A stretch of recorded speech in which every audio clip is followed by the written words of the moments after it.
Hello, students. Welcome to the first lecture for our class on the history of magic, witchcraft, and the occult. I'm Dr. Ulrich. We've met before, but this is how a lot of these lectures are going to work. I'll give you a PowerPoint. You'll have subtitles on it. You'll have my weird red background. You'll see me constantly looking over here because that's how I read my notes. I probably need a teleprompter right there, but trust me, paying attention to you. Here's the thing, though, with those subtitles. They'll be ridiculous. They always are.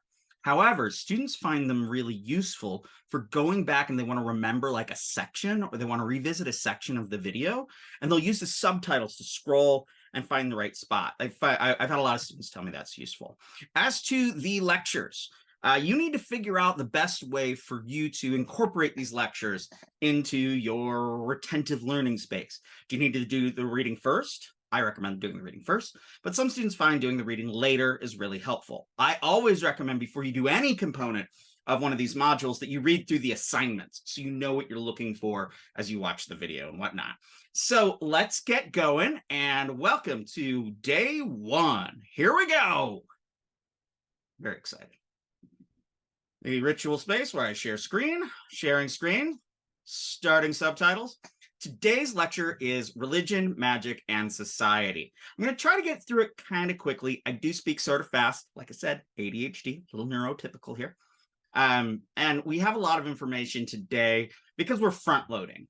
We need to really get the schema for what we're doing later. Now, traditionally, like I said, I've taught this course in a shorter version. So I've broken up the readings. So hopefully our lectures will generally be quite a bit shorter.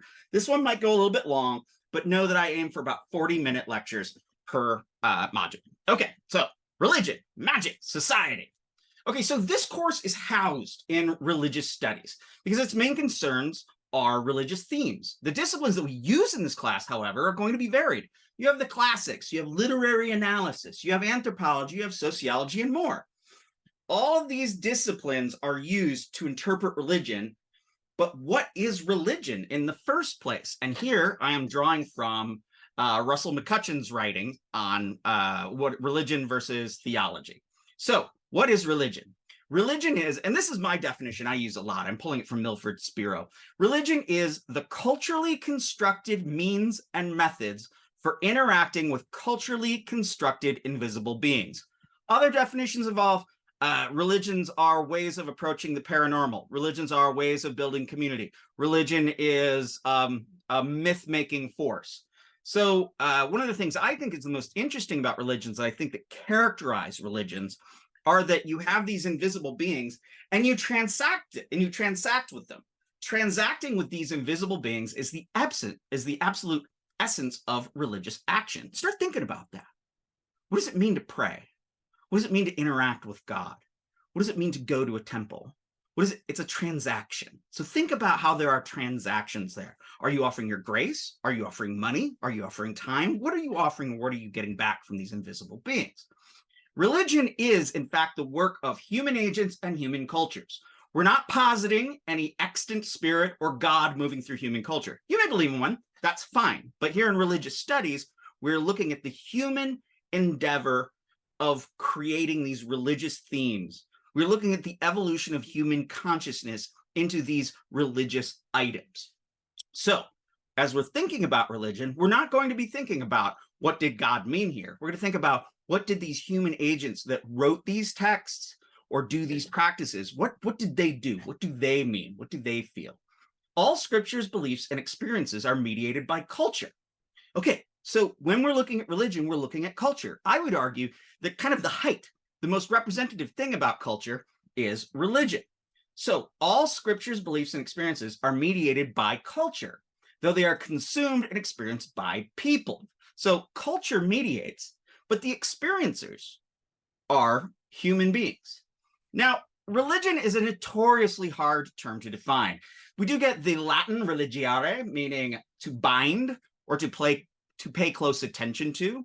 In Hinduism, my expertise, we have a word like dharma, which is something that holds or something that holds you together, but gets translated as religion. There's also ritu, which means like the cosmic order. Paul Tillich, a famous theologian of the 20th century, said that religion is the state of being most ultimately concerned. What are you most ultimately concerned with? What's the most important thing to you?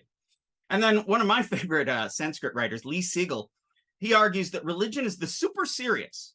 Religion is the place that is devoid of comedy, that is devoid of humor. It is the thing that you are compelled to take incredibly seriously. Now, the Oxford English Dictionary, the dictionary you should always use, and you have access through through the databases of the library. This is the main dictionary you should use if you're going to use a definition. Do not go to Webster's Dictionary or Britannica online. Go to the Oxford English Dictionary. In the 1400s, we first see the use of this term religion. And the definition we get are belief in or acknowledgement of some superhuman power or powers, especially a god or gods. And think about that, superhuman, beyond human, more human than human even. It's taken a little bit far. Okay, which is typically manifested in obedience, reverence, and worship. Such a belief as part of a system defining a code of living, especially as a means of achieving spiritual or material improvement. Now, I don't know what the word spiritual means. It's one of my little bugaboos. Spiritual is a hard word for me. We'll talk about that more. So what is religious studies? Well, religious studies is the study of religion. But what does that mean?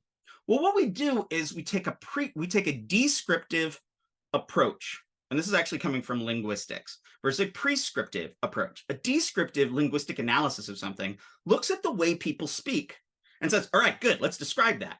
Prescriptive would be like, look at the way people speak. They're speaking wrong. They got to get their grammar right. So if I was doing a descriptive study of, say, the word thorough, and I looked at the way 15 people used the word thorough in a sentence and looked at how they spell it differently, I would go, okay, all those are different ways that people in language will think about the word thorough. A prescriptive grammar would say, oh, you spelled thorough through. Nope, that doesn't work. So they would be very prescriptive on it. So taking cues from grammar and linguistics, descriptive grammar describes a language as it is used, noting its development. Prescriptive grammar sets out a right and a wrong and corrects issues of usage. Now, both have value. Descriptive grammar is linguistics, and it's actually a science of how language works. Prescriptive grammar is used in pedagogy, so we teach you prescriptive grammar, and it is used to enable very clear communication. Religious studies is descriptive, exploring what and how folk believe and act. This is opposed to theology. Theology is, and I'll get to that in a minute, theology is prescriptive. Theology instructs people on how and what to believe and how to act. Note that historical accuracy is not a normative judgment. I'm going to get back to that idea. I don't want to unpack it just right now. Okay, so anthropology versus theology. So anthropology, and we have two words. We have anthropos logos versus theos logos. Anthropology. Theosology. So what does logos mean? Logos means knowledge, discourse, or the word. You may remember, if you are familiar with the Christian Bible, you have, I believe it's the first book of John, where in the beginning was the Word, and the Word was with God, and the Word was God. The word that is being described as the word is logos, as Christ. So I like to think of logos as profound discourse. So anthropos logos is a profound discourse into what it means to be human. And theos logos is a profound discourse into what it means to relate to, or what is God. So when we're doing anthropology, we study the movement of culture and religion, of cultures and religions of other people. When we're doing religious studies, we're not exploring ourselves per se, or our own traditions. We're trying to make intelligible the worldviews and religions of other people. So theology, in fact, is a normative Christian discourse. If somebody gets a master's in theological studies, they will be studying the religious philosophies, mostly of Christianity. Now, we have some other terms like Buddhology, which is really like a Buddhist theology, or Indology, which is the study of India. We also have philology, which is the study of and love of words and discourse. All right, so that's a quick run through for me to say what we're doing here is anthropology of religion, not theology. We're not here to set out how people should believe or critique people believing wrongly. We're looking to see how they believe and what they believe. So when we are thinking, we are going to use comparison. Now, our comparison in religious studies needs to be a non-evaluative comparative method. So we're comparing two things, not to judge that one is better or worse, but just to look at them differently. Comparison is one of the key acts in religious studies. It is a key action in all thought, in fact. We compare two things that we know in order to learn something more, or we compare something that we have just learned with something we knew in the past. Sometimes we can compare things we don't know, even if you really work at it. So comparison depends on what you select to compare. Okay, so